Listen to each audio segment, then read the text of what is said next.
After reading that piece of garbage they sent us, I didn't even finish reading it. US amasung Iran yuba lanfam asida porakkiba ceasefire-gi oiba khongthang asi lanfam asi loshinnabagidamakta solution ama uba fanglaktabana lanjaw ama oiba yare hauji Iran gi maikei Pakistan gi khuthangda pirakkiba point taraga manga yawba lanfam asi loshinnabagi oiba proposal adu US President Donald Trump ki maikei yakhitre pirakliba pointsing adu garbage ni haidun phongdokhre madam kharagi oina lauthokriba ceasefire manung asida peace agreement ama natragana lanfam asi loshinnabagi deal ama porakpa ngamdabana haujuk lairakliba fibam asi nongma gi tension wakhatnaduna Strait of Hormuz gi oina leiriba issue asi chawtoknaduna nakal ani gi marakta khut thanabagi chang asisu yamne hengalakre achuba matamda ceasefire asisu kaiduna yamna chawba lanjaw ama lakpa yare haiduna phongdoknarakle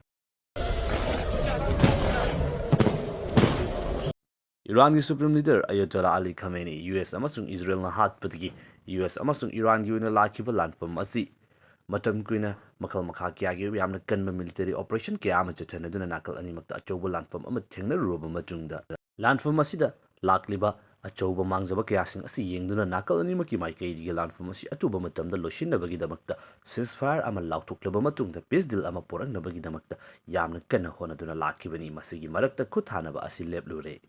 aduba hauji lanfam asi loshinnabagidamakta yamna kana honaduna US amasung Iran gi oina leirib officials sing asigi marakta sanariba wari asisu solution oiba yaba lanfam asi loshinba yaba tanfam amada yorokpa ngamdabana maram oiduna hanagi moongda lanfam aduda hanjinba yare haiduna US President Donald Trump ki maikei digi phongdokre nakal amoromda Iran hairiba country asigi maikei digi su matam khara khuthanaba leplingai oiba matam asida makhoigi oiba military asi adukki matik yamna khongjen nyangna upgrade tawrapagi oiba report kaya ama thorakli nakalani maki maikei digi yanaba magi makada ceasefire lautoktuna peace ki damakta wari sanaba haurakpagi oiba matam asida matam khara khuthanaba lepluraba matungda Strait of Hormuz ki oina leiriba issue asida Iran amasung US animaki oina pamliba asi magi oiba point adu utnaba honaba amasung sanariba wari asida country amana amabu khudong chaba launabagidamakta honabada Iran gi maikei digi su hauzik fawa Strait of Hormuz asi makhoina control tawba ngami makhoigi oiba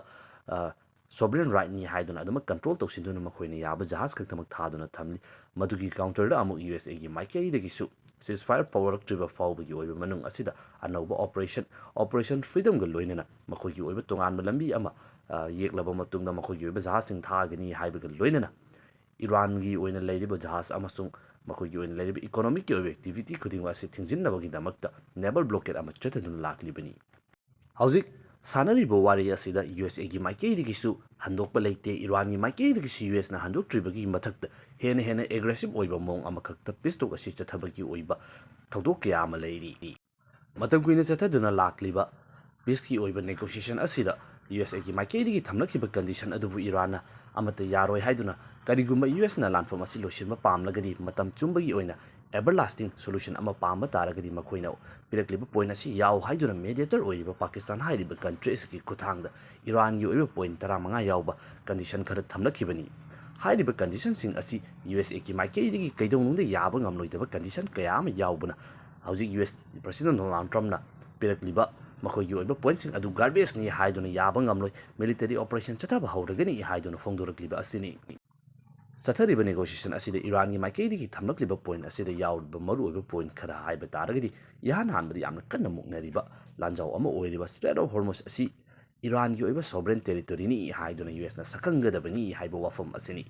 mathangdana masigumlaba lanfam asi amu hana thoktanabagi damakta US na aiba ama pigadabani madu oiba taragadi Iran gi oina hauzik leiriba enriched uranium asi US da sinagani adubu karigumba mamangda tawkriba US na hanjin tawduna lakliba hainakiba wafam adu thugaiduna amuhana Iran da etek chathaba taragadi uranium adu amuhana Iran da pitokadabani haibagi oiba wafam yauri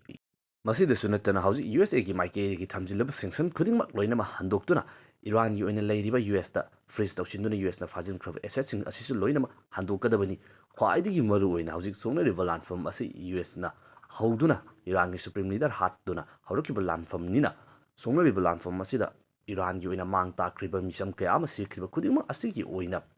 war reparation oina senfam khara pigadabani haibasisu yauri nakal amuromda hauzik songnariba lanfam asiga mari lainan adamak Lebanon da Israel gi maikei digi chathariba strike Houthis hairiba group asida US amasung Israelna chathariba strikesing asisu lepkadabani Iran gi proxysing asida amona khut thaba yaroi madu oiba taragadi landform asi loishinge haibana chingba condition kya ama leiri hairibu wafamsing asi kaidawnungda US amasung Israel na yaba ngamloidaba yamna chawba polum amakhangni adu Iran gi maikeidagidi masina soknariba landform asigi punchi chupa everlasting oiba peace ama oigani haiduna adumak leiri Sanariba wari asi mai pakpa ngamlaktabagi oiba fibam amada yorakpa asida malem asida leiriba mipum khudingmakki maikeidagi sanariba wari asina anauba peace agreement ama landform asi loishinba yaba wafam amada yorakpa ngamnaroi landform asi kansilaknagani haiduna yengaringa yoiba mikup asida Strait of Hormuz ta US na thamliba naval blockade amasung Iran na thamliba atingba anisigi marakta US na su Iran gi asset target tawdun attack chathaba Iran na su US gi oiba asset sing target tawdun attack chathaba gi oiba khongthangsing yamna kankhallakli Masigumnaba matam asida landform asi hena chawthoraknabagi yamna chawba maram amaga haiba taragadi hauji UAE hairiba lamnam asigi maikeidagi handak US ki maikeidagi Iran gi mafum kiyamda chathiba attack aduda mateng tawi makoina su attack chathaba yawi haibagi oibi yamna chawba wafam amakak chaithorakli masigi film asi yoksulakpa taragadi mamangdagi hauna UAE Saudi Arabia na chingba country sing asina Iran asibu landform asida soknabadi pamlaga tawbu karigumba Iran retaliate torukpa matamda makhoigi oina leiriba desalination plant dagi hauraga leiriba oil field sing asibu thugai kiba taragadi makhoigi economy asida yamna chawba checking piduna makhoigi hinglabgi lambi asi adu khaktamak oibanina kiduna leiramba adu hauzik landform asida phongna yawsilakpa taragadi Iran gi oina aduki matik yamna chawba checking fangnabagi maram amadi oiri masi haiduna su Iran hairiba country asisu hauzik Russia gi maikeegi anoba drone kaya ama pisilakpa even Jamersing sizinaduna jam tawba fawba ngamloidaba drone sing fawba Russia gi maikeegi Iran gi damakta khudol tawre haibagi oiba report kaya ama hauzik thoraklibani hauzik leiriba US amasu Iran gi oiba landform asida Russia hairiba country asina ka hena interest loksilakpagi oiba mami asi numit kharanigi mamangda Russian side ki maikeegi hauzik Russia gi oida leiriba government ki maikeegi hauzik leiriba landform asi khwaidigi yamna maru oiba key point amasu oiriba Iran gi oina leiriba enriched uranium asi USA da piba matamda Iran na thajadaba leiriba asida karigumba USA na yaba taragadi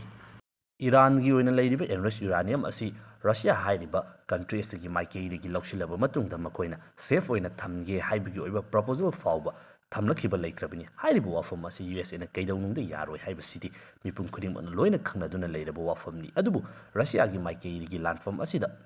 yamna ka hena han leiramniba adudagi interest asi so tawrakle haibasidi aduma ubu fangle Mathangsina hauzik leiriba conflict sing asigi manungda landform sing asigi manungda khwaidigi maru oiba